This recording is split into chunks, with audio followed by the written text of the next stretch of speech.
Alrighty, it is 6 o'clock. We are firing this bad boy up and getting going. Hopefully everyone's here. Maybe give it a few minutes, let some people show up. I'll hang back for a minute.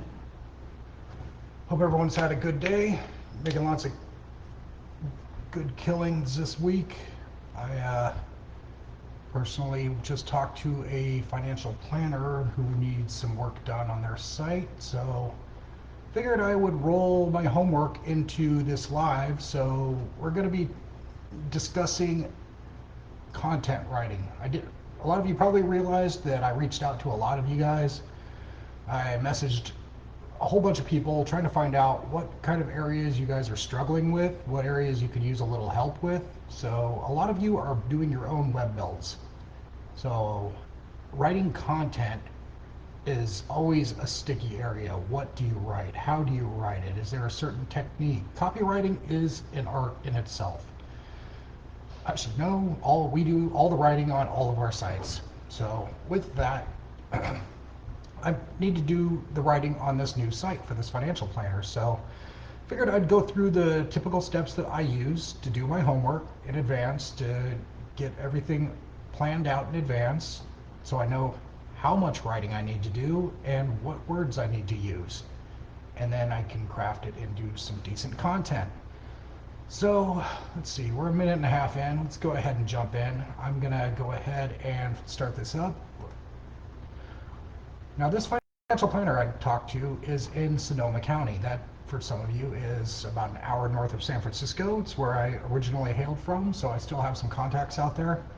And they occasionally reach out to me. Referrals are gold. So that being the case, I did a quick Google search. Financial planner, Sonoma County. All right. Now here's the top hits we had. We have the 3 in the map pack and the first one in the organic section. And of course we got ads up here. This is what we call the map pack, the 3 listings up here by default. And this is the organic section. Now the idea in SEO is to get you above. That generally means this area right here, because Google very effectively exploits a weakness that gravitates towards list bias. What that is basically the psychological principle that people tend to see a list and automatically think that it's rank ordered as the top guy being the best guy and the bottom guy being the worst guy. So automatically people are going to start at the top. A lot of people just go ahead and skip the ads and they'll check this guy, then they'll check this guy, and so on. So that's why we want to get up here, obviously. So first thing I did was I checked out these 3 guys. This guy had a pretty good website. This guy's website was a no-go. So that being the case, we went ahead and dumped that.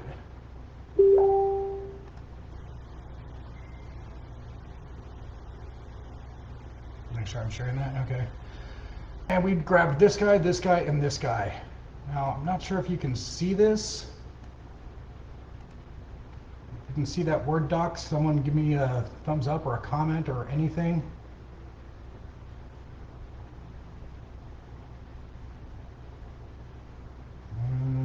Nothing. Crickets again.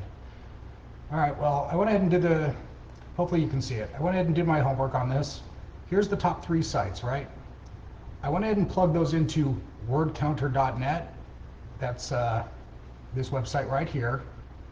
And you can literally copy and paste the URL in here and it'll tell you exactly how many words is on the landing page. In this case, 755 words on our number 1 guy here. He's also doing a bunch of other stuff. When I looked at these numbers, I thought something's a little janky here. So here's the top guy in the map pack. Middle guy was DOA. Here was the bottom guy in the map pack.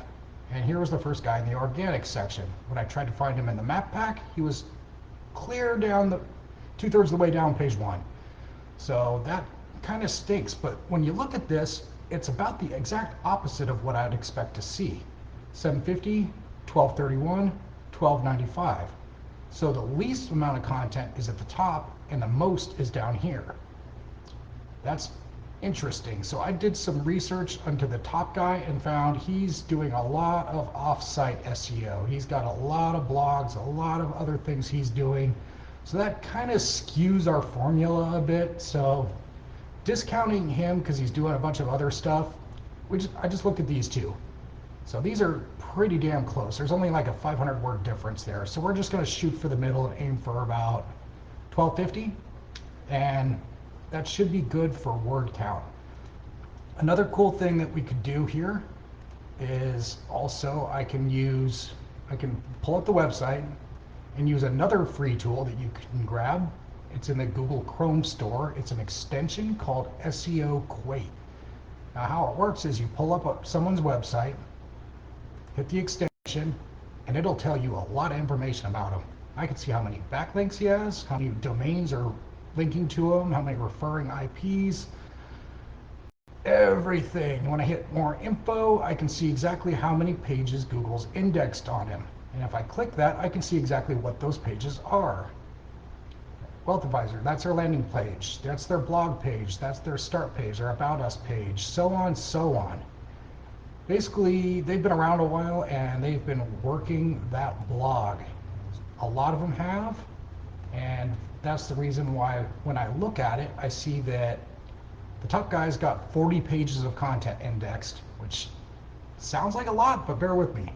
The next guy in line has 459 pages of content, and Mr. Not on the map pack, but number one in the organic section right here,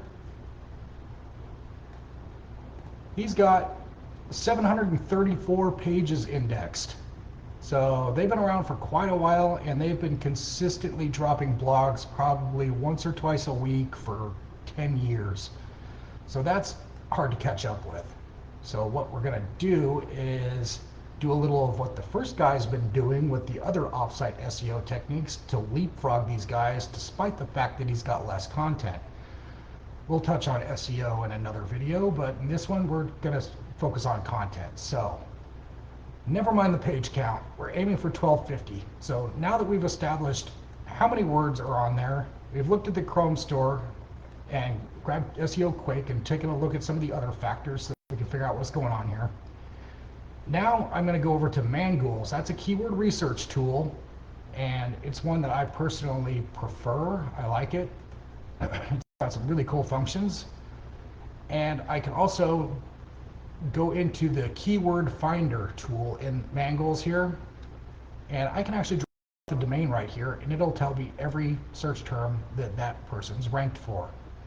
So I went ahead and I loaded all three of these guys into Mangools and I ran them, and I'm got lists. See, when it runs, you can actually hit export at the end, export to CSV. It'll give you basically an Excel doc.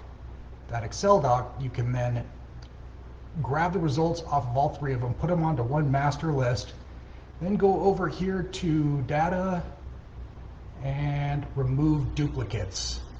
That way, if the same keyword is ranking for two or all three of them, you don't have to worry about it. It's going to automatically wipe the ones that aren't being used out. That helps you out a lot because you don't have to screw around with it. So now that I have a list of 82 keywords right here, this is everything off of the three websites.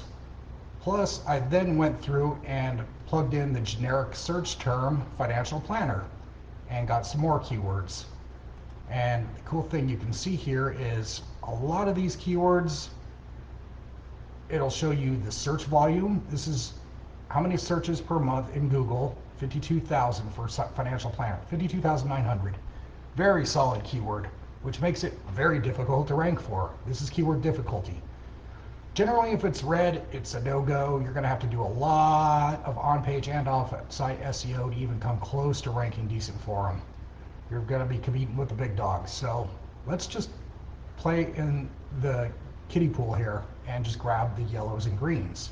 So I went through and I grabbed a few that I like. I went ahead and grabbed some red ones as I'm going to be working on it, so I'm going to be doing some advanced stuff. But for you guys doing your own SEO, use this tool and filter by difficulty. And do yourself a favor, grab some of these. These have no keyword difficulty. They're simple to rank for. And if you ever want to run an ad using some of these keywords, it'll even tell you the cost per click for that ad. Like if you ran an ad for fee-based financial advisor near me as the main keyword, it's going to cost you 23 bucks per click. Screw that noise. Look for something else that has a lot lower cost per click. 644 financial planner is, that's kind of weird. Paraplanner, well, you can go through the list and you can find a keyword that you like and one that is in your budget. So that goes to ads, so that's a whole nother animal. So anyway, I would look for 0 difficulty and a high search volume. That's the magic bullet right there. So best fiduciary financial advisor has 580 searches a month, no difficulty. Let's grab that one. Same with this guy. I grabbed a couple of them, as you can see, and I made my way up. Some of these words will be easy to work into content, especially when you're going to be working them into your header tag, which is your H1, your subheaders, which are H2 through 6s. So the H1 is your title tag, the big one at the top, the biggest print on the page. And the subheaders will be like 18 point, so next biggest, and that'll outline each subsection. So you want to use these keywords in those tags. You also want to use them in the content itself. So as you can see here, there's about 10 different ways to say financial services in California, financial services California, financial services CA,